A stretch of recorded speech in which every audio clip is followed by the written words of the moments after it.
Welcome to the banker lamp. Please enjoy the video. Power off the phone and remove the SIM tray before starting any repair. Prepare a clean workstation with good light and an anti-static mat.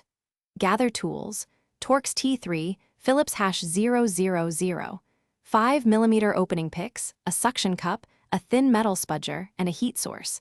Have replacement adhesive strips and 90% isopropyl alcohol ready for cleaning.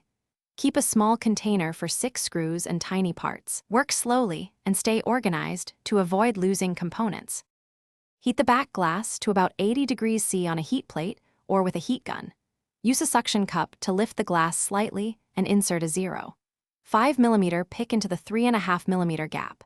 Slide the pick around the edge to cut through adhesive slowly and evenly.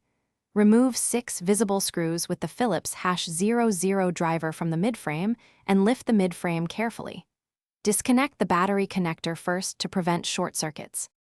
Clean the frame with 90% isopropyl alcohol to remove old adhesive and debris. Place new 3M adhesive strips and align the replacement screen carefully before sealing the device. Reconnect the display flex cable and the battery connector, then power on to test touch and display function. If the screen works, power off and reinstall the midframe and 6 screws.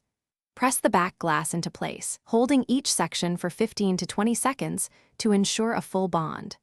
Reinsert the SIM tray and power on for final verification.